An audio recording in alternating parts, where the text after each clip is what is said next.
Es viernes, ya empezó el fin de semana. Son las 10 de la noche y es la hora de opinar. Hoy, junto con mi compañero Julio Patán, Marcelo Rittner, rabino emérito de la comunidad Betel, y Hugo Valdemar, ex vocero de la Arquidiócesis de México, vamos a hablar de la importancia de la salud espiritual en estos tiempos de pandemia del COVID-19. Así que quédese aquí en Foro TV, que ya comenzó la hora de opinar.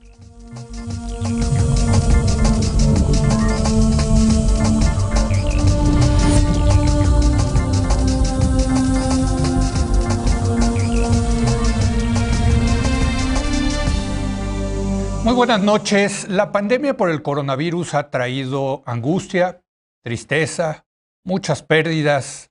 Algunos, de hecho, hemos perdido a algunos amigos o familiares. Además, pues también están los empleos, la libertad de salir y de convivir con nuestros seres queridos. Han sido sin duda alguna tiempos difíciles y es normal que tengamos depresión, sentimientos de soledad y frustración, sobre todo porque aún no sabemos cuándo terminará esta situación. Siempre estamos hablando de cuidar nuestra salud física, pero también hay que cuidar la salud, déjenme utilizar este concepto, la salud espiritual. Y más ahora que falta poco para que lleguen las fiestas decembrinas, cuando, por increíble que parezca, se presentan más casos de depresión y de suicidios.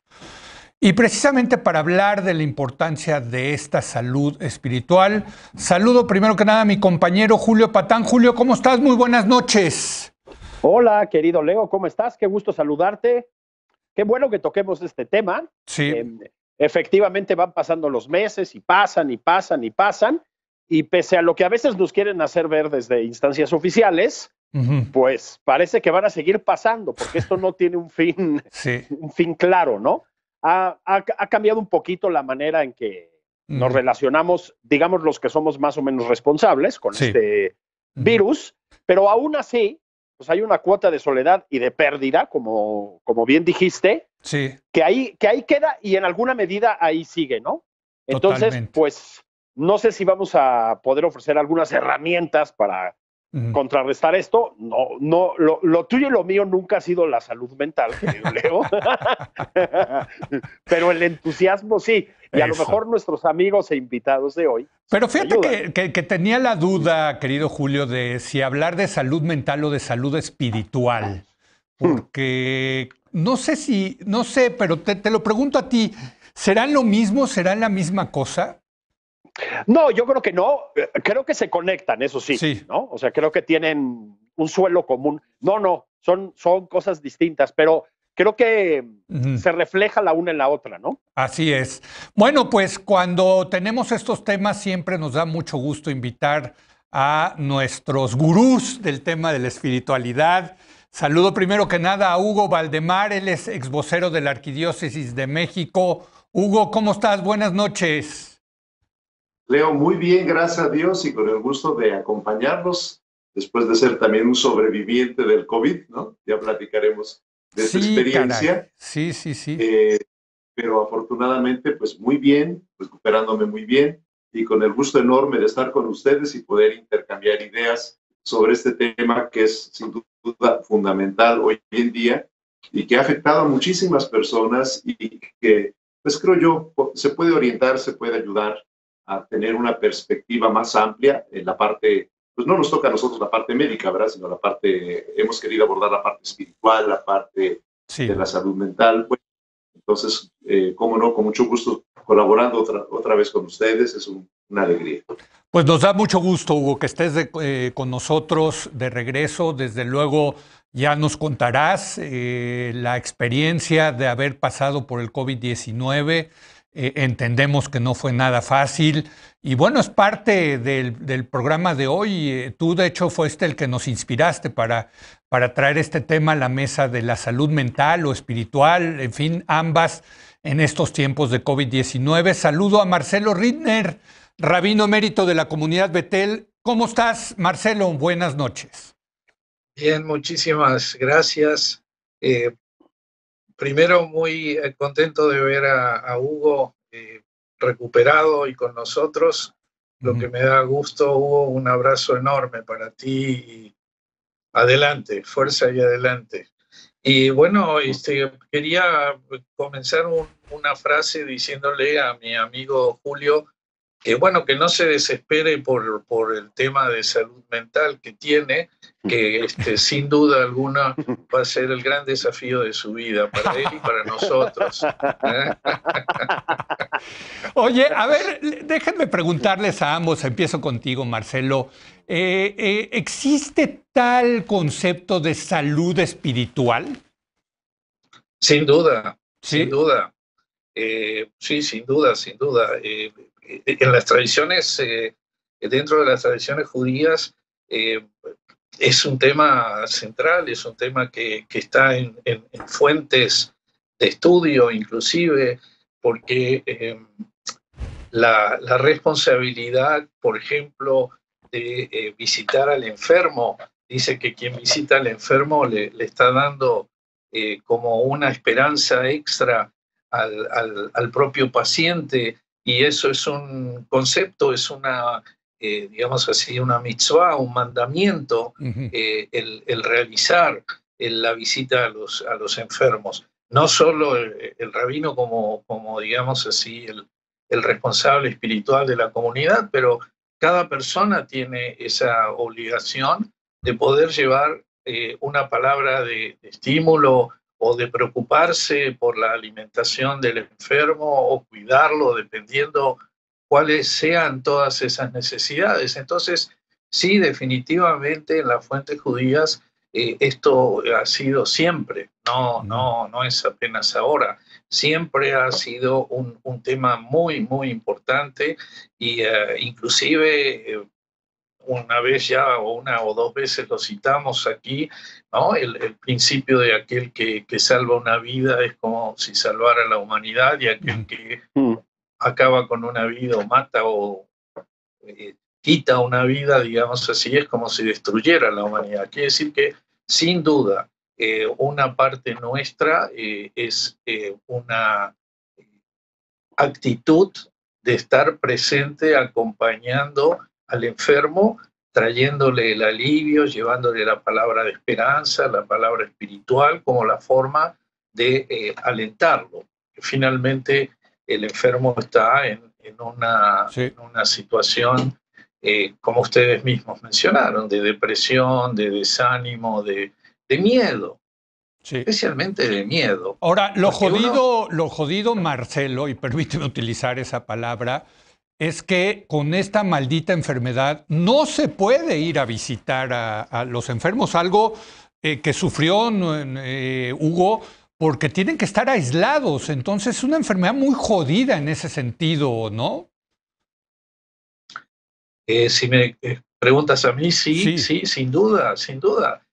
Pero a ver, yo creo que el tema es siempre la capacidad de desarrollo de creatividad del hombre, del paciente, del ser humano. Porque fíjate que así como es cierto, no se podía hacer visitas personales, también es cierto que utilizamos todo tipo de formas, como un celular, como una conexión por FaceTime o por todas estas maravillas electrónicas que nos han ayudado. O sea, yo creo que siempre el hombre ha sido o ha respondido justamente de una manera sorprendente. Cuanto mayor es la crisis, mayor es la respuesta o la creatividad que ha presentado. Sí, sí, sí. Sin duda, esto no estoy justificando, digamos, todo el proceder médico. No, claro, claro. Y no me refiero a los médicos como profesionales, me refiero al Estado como el médico padre, digamos así, que ha fallado a nuestra sociedad, y esto es algo que la historia va a juzgar. Claro. Realmente creo que ha sido un desastre. Hugo, ¿cómo ves tú este asunto de la salud espiritual y en este contexto de la pandemia? Sin duda que la comparación es válida, ¿no? Porque así como tenemos una salud física o psicológica, psíquica, también es verdad que existe la salud espiritual y podemos hablar incluso de patologías espirituales, de enfermedad espiritual. Eso me parece que es válida la comparación. Y es verdad que una de las cosas que más ha pegado en esta pandemia es justamente ese aislamiento, esa incapacidad de estar junto al que sufre, de acompañarlo, de consolarlo. En el caso nuestro hay un sacramento que se llama unción de enfermos, que se le da justamente a las personas que están muy enfermas o más todavía están en situación de gravedad, que pues a los hospitales, a los sacerdotes no se les permitía pasar por obvias razones. Hubo un grupo, sin embargo, de la Ciudad de México, de la arquidiócesis, que se organizaron de sacerdotes y que, claro, como astronautas, ¿verdad?, entraban a ver a los pacientes. Por cierto, 2 de ellos se contagiaron, pero una vez recuperados siguieron. Pero ciertamente, aunque tengamos hoy las tecnologías de las que habla Marcelo, que son maravillosas, pues nunca se compara el contacto humano, personal, cercano. Y yo creo que esa es una de las graves situaciones que enfrenta a un enfermo de COVID. De pronto, el verse recluido, aislado, y también muchas veces la crisis en las que entran es justamente por esta soledad y este aislamiento, y esta falta de contacto humano, que sabemos es muy curativo, ¿no? El tener cerca a las personas que queremos, que amamos, el sentir esa parte física, ¿no?, es fundamental. Cierto, estas redes, estas tecnologías nos ayudan muchísimo, esto no existía antes, pero nunca suple esa presencia, esa persona que está cerca del ser que sufre, y sin duda esto es parte de lo que provoca graves desequilibrios en un enfermo de COVID. No, totalmente. Yo recuerdo cuando el doctor Moreno nos contaba, Julio, en aquellas, en los inicios de la pandemia, lo terrible que era ver a los pacientes en terapia intensiva, muriéndose y solos, ¿no? Solos. El estrés que eso causaba no solamente en la persona que estaba muriendo, sino también en el cuerpo médico, hay que decirlo, y los enfermeros, enfermeras, en fin. A mí me daba, parte del terror que me daba, no sé a ti, Julio, es esta cosa de contagiarse y morirse así, morirse solo. Sí, es una cosa muy gacha, caray, muy, no sé. Es muy dura, porque además esta necesidad de cercanía de la que nos hablan Hugo y Marcelo es en las dos direcciones. Es decir, es necesario para el paciente, pero es necesario para la familia, para los amigos, etcétera, del paciente, ¿no? O sea, digamos, el daño pues es como multidireccional, ¿no? Sí. Fíjate que a mí me tocó experimentarlo muy de cerca, porque cuando murió mi madre, mi mamá no tenía COVID, pero tenía cáncer de pulmón. Sí. Entonces, de por sí los hospitales, como es normal, pues tienen, digamos, medidas muy estrictas, ¿no? En una pandemia, sobre todo un hospital COVID como era este. Pero más allá de eso era cáncer de pulmón. Entonces, cualquier afección respiratoria, pues como es natural, la tratan con una cantidad de precauciones tremenda, ¿no? Entonces, pues tuvieron que aislarla. Es decir, murió sola, esa es la realidad. Híjole, ¿no? híjole. Entonces, claro. Entonces, pues yo creo que fue muy violento para ella, no lo sé, es decir, no pude hablar con ella, estaba sedada al final y etcétera, pero aún así, fue violento para mi hermana y para mí, que fuimos como los encargados de, pues de acompañarla en todo ese camino final, ¿no? Ir al hospital y etcétera. Pero ha sido tremendamente traumático para mi papá, que como está muy delicado de salud y ya está grande también, nada, la vio salir un día de casa y nada más, o para mis hijos, para sus nietos, que vivieron todo el proceso a distancia, ¿no? A distancia. Entonces, digamos, los humanos, yo creo que estamos, pues ya autodiseñados, diría yo, para cumplir rituales de despedida, ¿no? Sí, claro. Y pues la importancia de esos rituales si necesitáramos documentarla, que yo creo que no, porque tienen mucho con nosotros desde que empezó la humanidad, aquí queda de manifiesto de una manera terrible, ¿no? Y este fue mi caso, pero pues todos conocemos casos de gente que perdió familiares, amistades por COVID, y son historias iguales, ¿no? Es decir, a lo que apunto es, pues ya que pase esto algún día, ya que ahora sí tomemos al virus, digamos, pues todavía vamos a tener que procesar muchas personas estas cosas, ¿no? Totalmente, Hugo. Ustedes en la tradición católica tienen lo que se llaman los últimos ritos, ¿no? Que están diseñados para eso, ¿no? Cuéntanos. Bueno, antiguamente es un sacramento de los 7 que tenemos. Antiguamente se le llamaba extrema unción, porque se daba extremis, es decir, ya cuando la persona se tenía prácticamente la certeza de que iba a morir, ¿no? Pero después se le cambió el nombre porque no era adecuado, porque es más bien una unción que se hace con un óleo que se consagra para los enfermos. La intención primera fue justamente ungir al que está enfermo, no al que está moribundo, pero se había ido al extremo, ¿no? Y esta unción, hoy todavía mucha gente tiene miedo, piensa que si los van a ungir es porque ya se van, ¿no? Exacto, exacto. Es como la despedida. Y hay gente que se resiste, no quiere recibir, porque sigue con la antigua mentalidad de que era in extremis, ¿no? Sí, claro. Pero no es in extremis.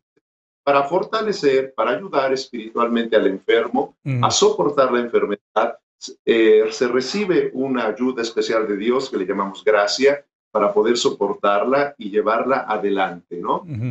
Por un lado, es un ritual que conforta y da tranquilidad, porque incluso incluye la absolución de los pecados, pero por otra parte también es cierto que es un ritual que da mucha paz, mucha tranquilidad a quien lo recibe, porque otra vez vamos a la parte de la soledad. Quizá uno de los momentos, o el momento en que más solo se está, es cuando se muere, ¿no? Que nadie nos puede acompañar al otro lado, ¿no? Sí, sí. Entonces, desde la perspectiva de fe, esto es extraordinario porque es saber que tú no te vas solo, que tú no estás solo y que incluso aunque no esté ningún ser querido que te rodee, estás sostenido por la mano de Dios y eso da mucha paz, da mucha tranquilidad. Eso hace que la persona no sufra. Es algo que es terrible, que es la desesperanza o la desesperación, porque no te sabes solo, ¿no? Sino te sabes acompañado, amado hasta el final. Y si tienes fe, tienes una perspectiva de que la vida continúa, no se va a acabar aquí, también lo cual ayuda a tener esperanza, no desesperanza, que no se acaba todo aquí, sino que la vida continúa. Entonces, este sacramento, esta ayuda espiritual, es de mucha importancia y ayuda mucho a las personas. Incluso a mí me ha tocado ver varios casos que las personas llegan hasta sanar milagrosamente, ¿no? Mira. Pero es una gran ayuda espiritual, es un confortamiento extraordinario. Te vas solo, Marcelo, sin lugar a dudas, sí es un acto de mucha soledad, pero también quiero pensar que te vas muy acompañado del amor de los que dejas aquí, ¿no? Detrás. Por eso es tan importante estos rituales que dice Julio, como de decir adiós, ¿no? De dar la mano, de dar un beso, un último beso, en fin. Momentos muy dramáticos, sin duda, Marcelo. Definitivamente. Quiero decirte que lo he vivido muchísimas veces a lo largo de tantos años y lo he vivido recientemente también. Sí hay una gran diferencia entre uno y otro. También en la tradición judía nosotros tenemos esta despedida ritual, si no sabía. Llamarlo así. Sí. Se llama vidui. Vidui es la confesión. Es de alguna forma una confesión de las que rezamos en el día de Kippur, por ejemplo, en el cual el paciente como que pide perdón por sus errores y finalmente se le hace una bendición y termina declarando la fe, el Shema Israel, que es la declaración de fe de todo judío. Sí. Eso se hace si el paciente ya no tiene condiciones. Normalmente el rabino reza esto por él pero es un momento en el cual normalmente la familia está alrededor, es el agradecimiento de la familia, es el perdón que pide también la familia, es darle, como bien lo dijo Hugo, el bienestar al paciente y asegurarle que deja aquí a su familia bien, que deja a su familia reunida, unida, que son todos sentimientos que se manejan con una angustia mucho más grande cuando estamos en momentos finales.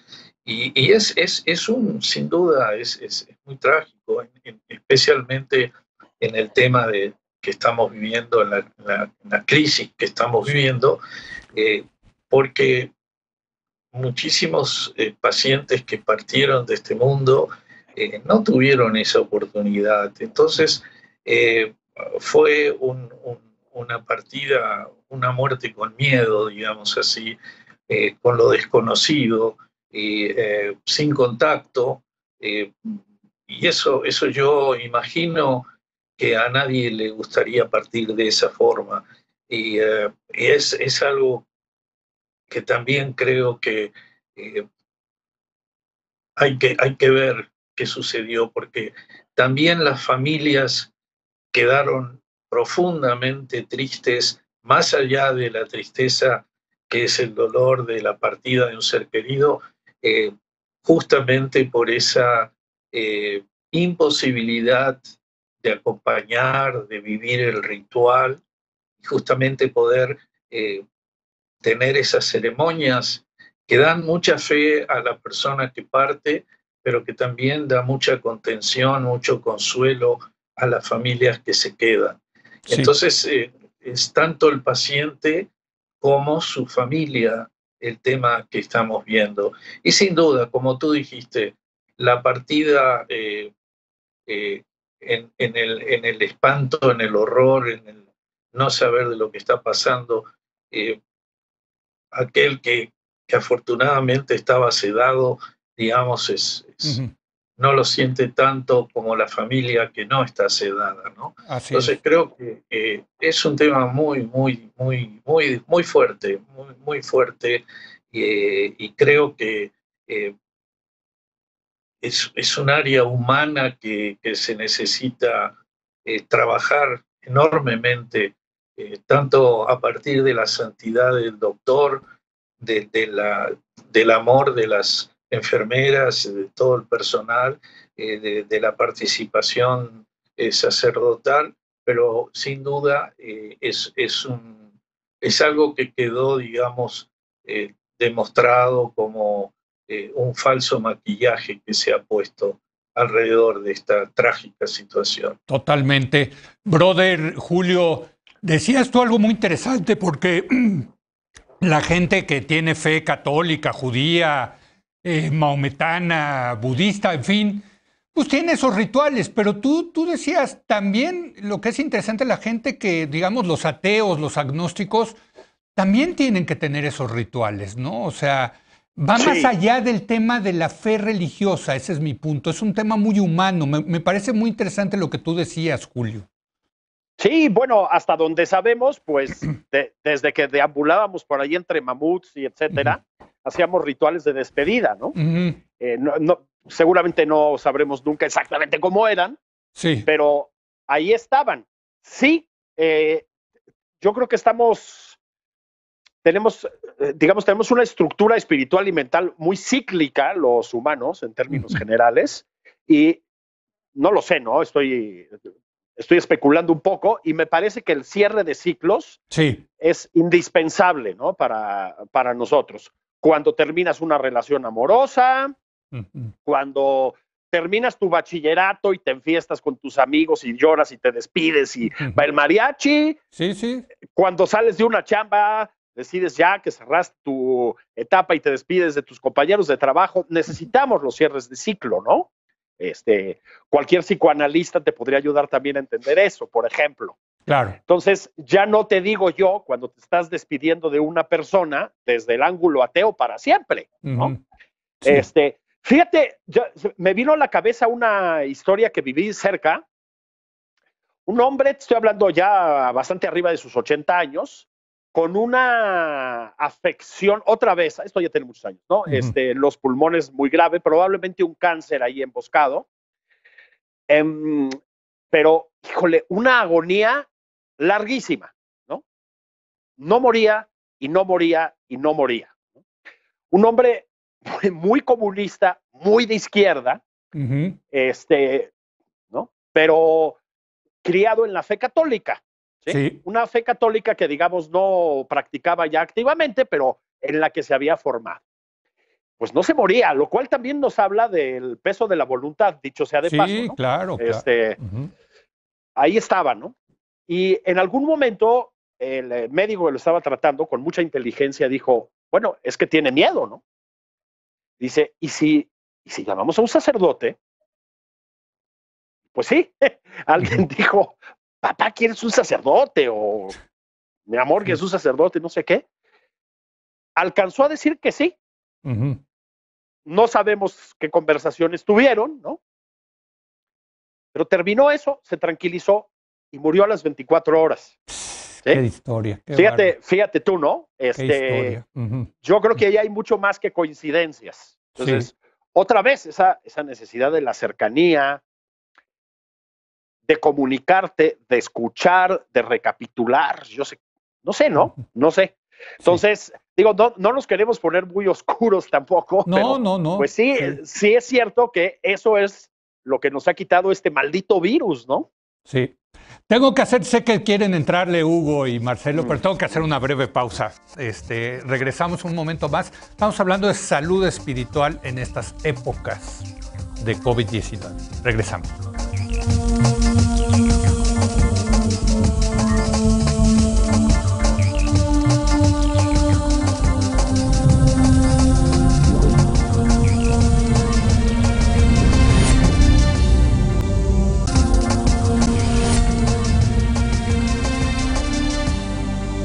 Estamos hablando de salud espiritual en estas épocas de pandemia de COVID-19 que nos han dejado, muertos, enfermos, soledad, depresión. Marcelo Rittner, tú querías decir algo de lo que estaba comentando Julio Patán. Sí, Julio estaba hablando de la llegada de un sacerdote. Sí. Yo te podría dar el ejemplo, no de una persona, te podría hablar de decenas de personas que estuvieron agonizando en días y de repente faltaba llegar un hijo, por ejemplo, y una vez que llegó este hijo, horas después el paciente partió. Es decir, hay una... puede parecer que no escucha, puede parecer que está desconectado, puede parecer que está completamente sedado. Sin embargo, hay como una atención, una conexión muy especial. Y indudablemente el paciente tiene miedo. Pensemos en cualquiera de nosotros sin llegar a un caso extremo como los que estamos hablando, pero a veces algo desconocido que te empieza a afectar o la noticia de que una hija tuya le encontraron cáncer, te cambia toda la estructura de tus prioridades, pero como un dominó en segundos, ¿no? Entonces, indudablemente esto es un tema, porque primero somos humanos, segundo, el miedo es una parte del ser humano. Necesitamos el cariño que nos da otra persona para sentir la alegría, para sentir el consuelo, para poder compartir. Todas las cosas giran alrededor de lo humano y alrededor del valor de lo humano. También tenemos que aprender a algo que creo que es importante, tal vez me adelante en el tema, pero preguntar al paciente qué es lo que quiere también, porque hay muchos casos terminales que realmente la familia no deja ir al paciente. Sí, caray. Que la familia está tanto pensando en ellos mismos que se olvidan el sufrimiento agregado al paciente. Y creo que eso es algo también muy importante, que todos estos trabajos paliativos con la familia en el proceso de decir adiós, digamos así, es muy importante la consulta con profesionales en esos campos, porque sí ayudan a la familia, sí ayudan al paciente y sí ayudan a todo el cuadro, digamos, a poder hacerlo con un espíritu de paz, paz espiritual, digamos así, para poder despedir. Y yo siempre siento, y esto es teoría marceliana, no es una cosa científica, pero probablemente Hugo va a poder afirmar lo mismo. Espero que sí no me hagas quedar mal, Hugo, pero yo lo que creo es que muchas veces la familia que consigue cerrar este círculo de oración, de despedida, de agradecimiento con la persona que parte, vive su duelo con mucho más madurez y con mucho, digamos, el mismo dolor podría ser, pero lo maneja de una manera completamente diferente. Totalmente, sí, estoy de acuerdo contigo. Hugo, yo no quiero desaprovechar este programa y que se nos acabe sin que nos cuentes de tu experiencia desde el punto de vista espiritual de haberte contagiado del COVID-19. Yo estuve en contacto contigo vía WhatsApp, por textos. Me hubiera encantado irte a dar un abrazo, platicar contigo, ¿no? Pero bueno, pues es parte de esta nueva realidad, Hugo. Cuéntanos, ¿cómo estuvo ese contagio? ¿Estuviste en el hospital? En fin, la parte espiritual, ¿cómo la llevaste, Hugo? Bueno, lo que debo empezar por decir es que no tengo ni la menor idea de dónde pesqué este bicho, ¿no? Sí. Por más que no veo tenido reuniones masivas, he estado en un restaurante esperado, las personas que traté esos últimos días, nadie resultó contagiado. Una cosa rarísima, ¿no? Sí. En primer lugar. Después, cuando parecía que lo había superado, de pronto viene un bajón tremendo, que es cuando el médico me ordena de ir a hospitalizarme. Yo estaba, de hecho, en el pueblo de mi familia, se llama San Juan Atenco, es al oriente de Puebla, justamente ahí aislado. Cuando recibo la orden del médico, está saturando muy bajo, vete al hospital. Bueno, resulta que la ambulancia aparentemente tenía oxígeno y no funcionaba. Total, que yo llegué al hospital saturando a 62, lo cual causó... Wow. Sí, causó una enorme alarma en los médicos y yo escuché que decían, pues lo vamos a intubar si no reacciona con el oxígeno que le ponemos, ¿no? Sí. Ahí sí me dio miedo, dije, a ver, pero si yo estoy bien, porque nunca sentí ahogarme, nunca sentí falta de aire, ¿no?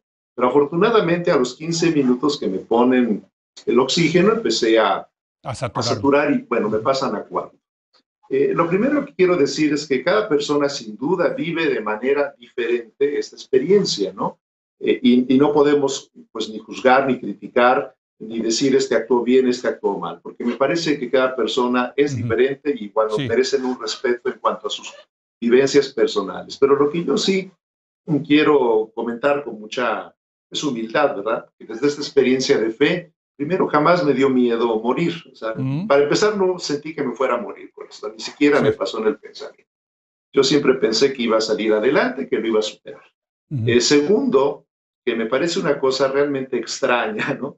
Porque lo viví con una serenidad, con una paz, con una paciencia. Fueron 10 días de hospital, pero verdaderamente fue una experiencia de una gran paz espiritual, de una gran unión con Dios. Y yo entré con un daño pulmonar del 70%, porque fue una neumonía que se desarrolló rapidísimo. Ahora entiendo por qué una persona se puede morir en 1 o 2 días, ¿no? Pues bien, yo entré con un daño, la primera tomografía, el daño pulmonar era enorme, que repito, se desarrolló apenas en horas, y la última tomografía, pues prácticamente salí limpio, ¿no? Lo cual incluso el médico estaba muy asombrado de tan poco tiempo hubiera yo salido bien, y mi recuperación ha sido en general bastante rápida, ¿no? Ahora solo me queda un poco la fatiga, mucho, ¿no? La fatiga, pero pulmonarmente, lo demás estoy bien. Pero yo sí, creo que mi vivencia fue muy especial, no tanto por mi gran espiritualidad, mis grandes méritos. Aquí también entra otra visión de fe nuestra, que las oraciones de las personas te ayudan muchísimo, ¿no? Es una cosa que no es natural, es sobrenatural, y tan pronto mucha gente se enteró de mi enfermedad, bueno, pues estuvieron pidiendo muchísimo por mí, y de verdad que la experiencia que yo pasé fue de una paz, de una serenidad increíble, y de una incluso actitud profunda de gratitud a Dios, no por haberme contagiado, ¿no? Sí. Sino por vivir esta experiencia de una manera tan extraordinaria que, repito, esto no es humano, ¿verdad? Cualquiera se desespera, mínimo se aburre 10 días en el hospital, ¿no? Pero a mí no me pasó, repito, pero esto desde la fe entendemos, no es tus méritos, no es tu capacidad, no es la salud de tu psique, sino esto es una gracia, una cosa especial que Dios concede, y creo yo que en mucho se debe pues a la fe, a la oración de las personas, y por supuesto también entra la parte psíquica personal de la disposición a vivir esta experiencia sin querer pues ni cambiarla ni modificarla, porque no está en nuestras manos, simplemente se acepta, se vive con esperanza, con mucha fe, y creo que se puede salir adelante. ¿Cómo ves, Julio? Bueno, hemos hablado aquí de nuestra condición de no creyentes, Leo, y sí, aquí es donde ves, sí, pues... Me dan envidia, la verdad. Claro, sí, la verdad. Claro, es un poco lo que dice por ahí Unamuno, ¿no? El escritor de la generación del 98, ¿no? No era creyente, pero decía, me gustaría hacerlo. ¿Sí? Bueno, pues es exactamente en estos contextos donde ves las ventajas de sí serlo, ¿no? Me estaba acordando, ahorita que escuchaba a Hugo hablar del rezo, alguna vez creo que lo comentamos aquí, si no me equivoco es San Agustín, en el que en algún momento dice lo siguiente, dice, bueno, si Dios es todopoderoso, omnisapiente, omnipresente, ¿para qué rezar? Pues si ya sabe lo que estás diciendo, ¿no? Y se responde San Agustín, es que él sí, pero yo no. Buenísima, buenísima. O sea, que es bonita. Es muy bonita. Creo que es de San Agustín. Sí, es muy, muy bonita. Oigan, me tengo que ir a una última pausa y ya regresamos a concluir esta muy interesante charla con el rabino Marcelo Rittner, con el padre Hugo Valdemar, me acompaña Julio Patán. Vamos hablando de la salud espiritual en estas épocas de COVID-19. Regresamos.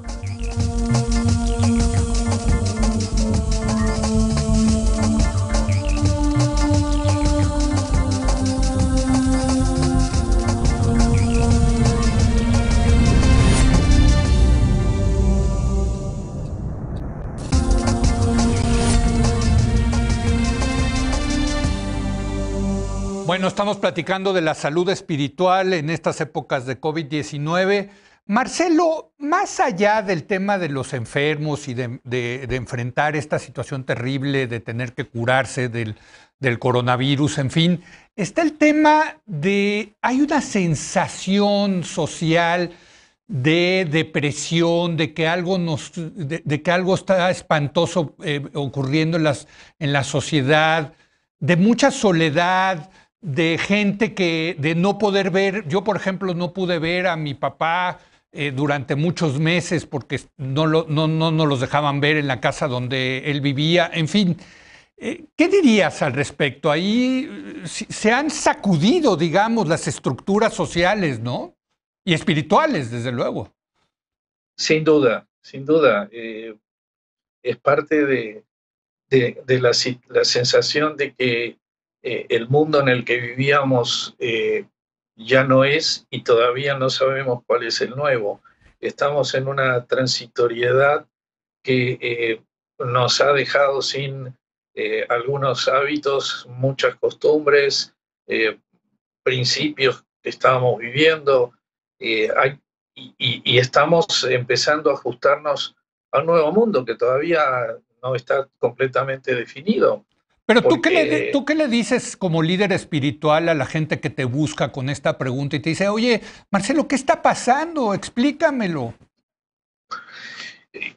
Bueno, yo lo que le contesto es la franqueza de que esto también afecta a todos, o sea, Sí.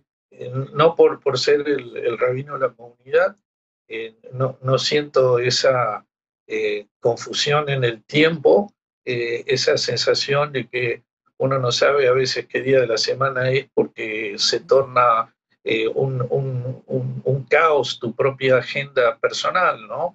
Y lo que creo es que son momentos en la historia. Esta no es la primera vez que sucede una cosa de estas. Creo que siempre es bueno recordar que Dios crea un mundo y nos pone a nosotros como responsables, y creo que estas cosas no son apenas señalar con el dedo a Dios, sino también entender que la culpa que tenemos, incluyo aquí a Julio en esto, es decir, la culpa que nosotros tenemos todos como seres humanos, me refiero por los ateístas, Julio, que representan, digo, ¿no?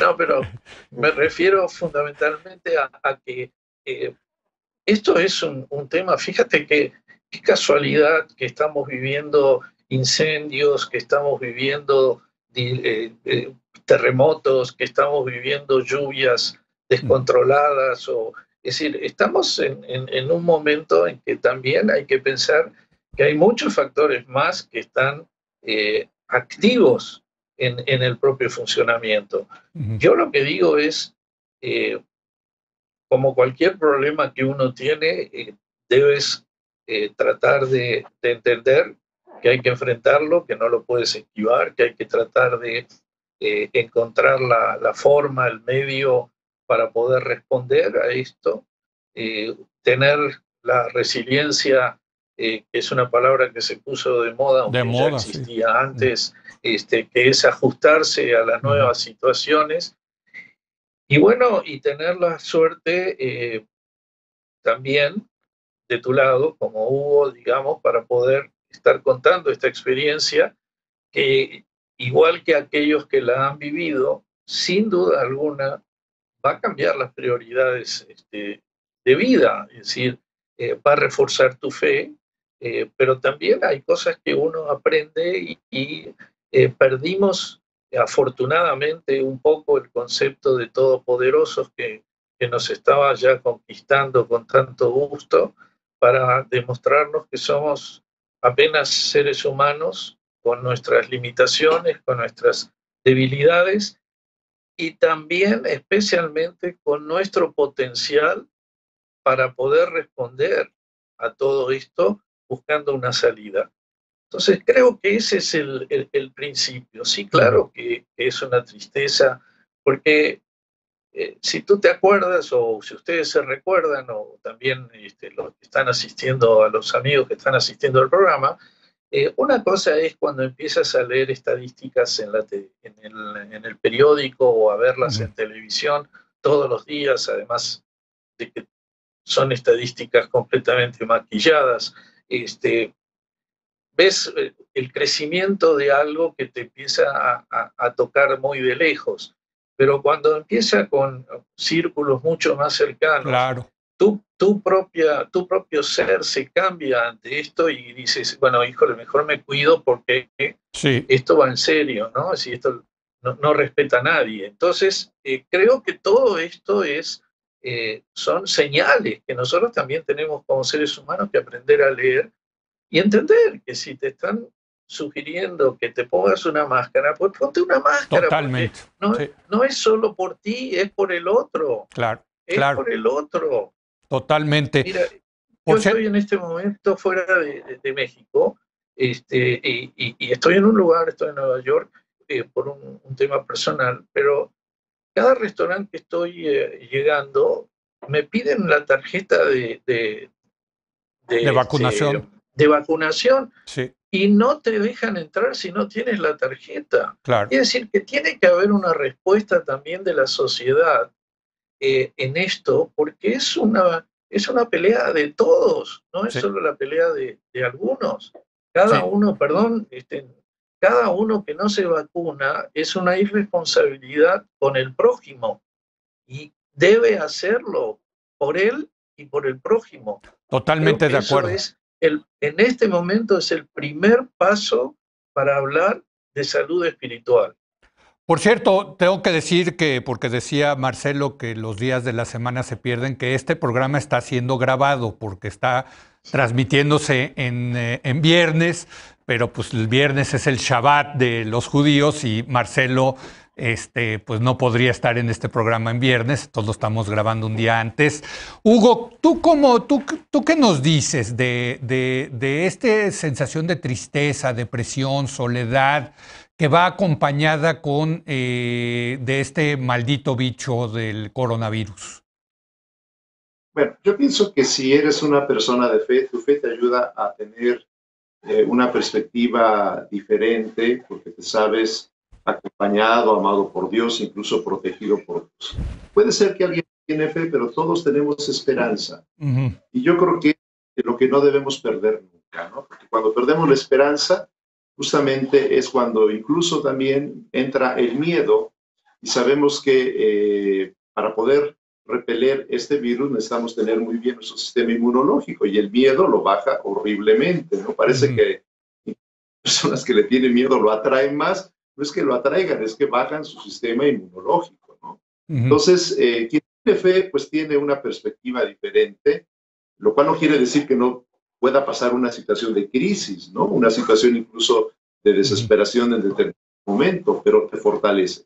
Pero no debemos perder la esperanza. Como toda situación tremenda que hemos vivido en la humanidad, esto pasará. Claro, no hemos vivido en otras épocas. Estaba yo viendo por ahí un video interesante del año 536, porque hizo explosión un volcán que casi año 8 meses estuvo cubierta el planeta de esa ceniza, y hubo hambrunas, pestes, el más espantoso quizá de la historia. No estamos viviendo un año semejante, aunque sí muy difícil. Y yo creo que también hay que tener en cuenta que somos frágiles, estamos expuestos, pero atención, no perder la esperanza. Esto lo vamos a superar, vamos a salir adelante. Hay que tener esa fortaleza interior, no dejarnos vencer por el miedo, el pánico, ¿sí? Confiar en Dios quienes tenemos fe y, por supuesto, poner lo mejor de nosotros en esta situación para evitar que se propague, no ser irresponsables, como bien lo expresó Marcelo, pero no perder la fe, no perder sobre todo la esperanza, y eso creo que la tienen y la deben cultivar quienes no tienen fe, pero sí tienen una gran esperanza en que de esto vamos a salir. Y esperemos que no esté lejano ese momento. Me gusta mucho lo que dice Hugo, porque efectivamente la gente puede tener o no fe religiosa, pero nunca pierde la esperanza, ¿no? Ahora sí, Julio, que hasta los más ateos, cuando platicas en ellos, hay mucha, es más, hay unos que tienen esperanza además, ¿no? Absolutamente, sí. Voluntarismo que le llaman, ¿no? Exacto. Pero yo coincido absolutamente. A mí no me gusta mucho insistir en el discurso que luego ves por ahí como muy facilón. No es el caso en este programa, desde luego, ¿no? Pero por fuera, eso de que el castigo te hace mejor y más fuerte, ya sabes, todos esos rollos, ¿no? Pues no estoy tan seguro, pero sí es completamente cierto lo que dice Hugo, lo que dice Marcelo. Hay una fuerza interior para enfrentar estas cosas. Y luego cada quien es una historia distinta, ¿no? Pero sí hay. Yo creo que la esperanza es una buena palabra, y más ahora que es una esperanza además con buenos motivos concretos. Es decir, pues hay vacunas, se han desarrollado vacunas muy buenas muy rápido, ¿no? Sí.